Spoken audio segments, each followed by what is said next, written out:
बच्चों, आज हम पढ़ते हैं बेटा हमारी 5वीं क्लास की हिंदी की पाठ्य पुस्तक झिलमिल का पहला लेसन। इसमें एक कविता है, जय जवान जय किसान।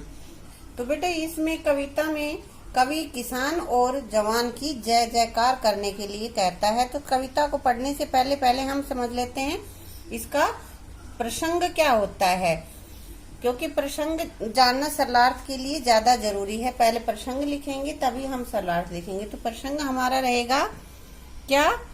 प्रस्तुत पद्यांश हमारी हिंदी पाठ्य पुस्तक झिलमिल भाग 5 के पहले पाठ जय जवान जय किसान से लिया गया है। इसमें कवि देश के जवान और किसान की जय जयकार करने के लिए कहता है। अब बेटा ये तो हो गया हमारा प्रसंग। सभी पंक्तियों के लिए यही प्रसंग रहेगा, सभी पैराग्राफ के लिए। अब बेटा हम कर लेते हैं इसका सरलार्थ, और सरलार्थ से पहले पढ़ते हैं इसको। मरे जो देश के लिए प्रणाम उस जवान को, जिए जो देश के लिए प्रणाम उस किसान को, जय जवान जय किसान। इसमें कवि कह रहा है कि सभी देशवासी उस जवान को प्रणाम करते हैं जो कि देश की रक्षा के लिए मर मिटता है। जिए जो देश के लिए प्रणाम उस किसान को, और सभी देशवासी उस किसान को भी प्रणाम करते हैं जो देश के लिए जीता है। मतलब देश के लिए जीवित रहकर देशवासियों के लिए अनाज पैदा करता है। सभी देशवासी जवान और किसान दोनों का जय जयकार कर रहे हैं। झुका नहीं सकी जिसे प्रलय मचाती टोलियां, डरा नहीं सकी जिसे वो दनदनाती गोलियां। मतलब कि उस जवान को प्रणाम है हमारा जिसको कि क्या प्रलय मचाती विनाशकारी शत्रु के समूह की गोलियां, दनदनाती तेज गति से आती हुई गोलियां भी जिसको झुका नहीं सकी, और वहां की गोलियां उनको डरा नहीं सकी। वतन पर हंस के वार दे जवान अपनी जान को, जो जवान दुश्मन की गोलियों से न डर के अपने वतन पर, अपने देश पर हंस हंस के अपने प्राण न्योछावर कर देता है देश की रक्षा के लिए। मरे जो देश के लिए, अपने देश के लिए जान न्योछावर कर देता है, उस जवान को प्रणाम करते हैं। पूरा देश उस जवान को प्रणाम करता है। जय जवान जय किसान, सारा हमारा देश, सारे देशवासी किसान और जवान की जय जयकार करते हैं कि उनकी जय जयकार हो। धरा उगल रही स्वर्ण जिसके श्रम प्रताप से, सनात पुण्य भूमि है किसान के कलाप से।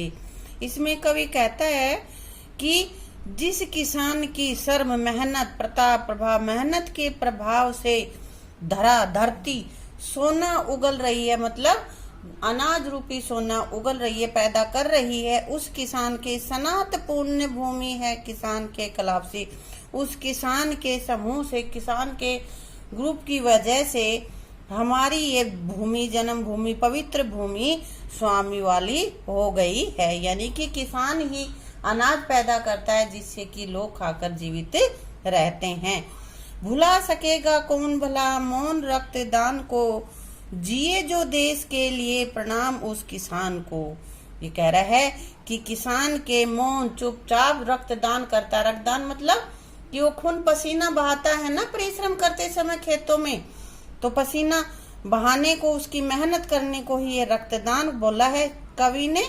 वो कहता है कि इसके रक्तदान को मौन चुपचाप जो अपने खेतों में काम करके मेहनत करके फसल पैदा करता है देशवासियों के लिए, उस किसान के लिए पूरा देश प्रणाम करता है। जो किसान अपने देश के लिए जीता है उस किसान की जय हो। जय जवान जय किसान, किसान और जवान दोनों की ही जय जयकार हो।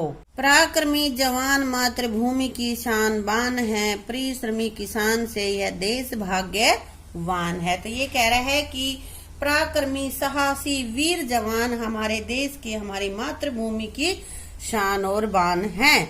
और परिश्रमी किसान यानी कि मेहनत कश किसान की वजह से ही हमारा देश भाग्यशाली है। त्यागी तपस्वी धीर वीर आत्मा महान को प्रणाम, रम्य भूमि के जवान को, किसान को, जय जवान जय किसान। यानी कि इस रम्य सुंदर पर भूमि के जवान और किसान जिसकी की आत्मा त्यागी है, तपस्वी है और धीर वीर है, उस किसान और जवान को प्रणाम हो और जवान और किसान की जय हो। मरे जो देश के लिए प्रणाम उस जवान को, जिए जो देश के लिए प्रणाम उस किसान को। आगे पंक्तियों में कवि कहता है, मरे जो देश के लिए प्रणाम उस जवान को जो देश के लिए मर मिटता है, जान की परवाह नहीं करता है, उसको प्रणाम हो। और उस किसान को जो देश के लिए जीकर अथक मेहनत करके उसके विकास में सहयोग देता है, उस किसान की भी जय हो। जय जवान जय किसान, जय जवान और किसान दोनों की जय जयकार हो। बेटे ये थी हमारी कविता देशभक्ति की, जिसमें किसान और जवान को प्रणाम किया गया है। जो किसान खेत में मेहनत करता है और जो वीर जवान हमारे देश की रक्षा करता है, सीमाओं पे डटा हुआ है, दुश्मनों से लोहा लेता है, उन दोनों की जय जयकार करती हुई ये हमारी कविता है। इस तरह से हमने कविता पढ़ ली है। अब बेटा आता है इसके क्या शब्दार्थ। आगे हम शब्दार्थ कर लेते हैं। जैसे कि यहाँ पे ये लिखा हुआ तपस्वी, तपस्या करने वाला, धरा, धरती, पराक्रमी, वीर, परिश्रमी, मेहनती, पुण्य, पावन, प्रणाम, नमस्कार, प्रताप, महिमा या प्रभाव, कोई सा एक भी लिख सकते हो तुम, प्रलय, विनाश, मौन, चुप रहना, वतन, जन्मभूमि यानी कि देश हमारा, श्रम, मेहनत, सनाथ जिसका कोई स्वामी हो, रम्य, सुंदर। ये हमारे शब्दार्थ हैं बेटा। ये लेसन हमारा आज पूरा हो गया है। तो इसके सबसे पहले तो तुम इस पूरी कविता को लिखोगे, लय के साथ पढ़ोगे, फिर इसके प्रसंग सहित सरलार्थ इसका लिखोगे और ये वर्ड मीनिंग लिख के लर्न करोगे। आगे के जो अभ्यास है वो हम करेंगे अपनी अगली वीडियो में। Thank you.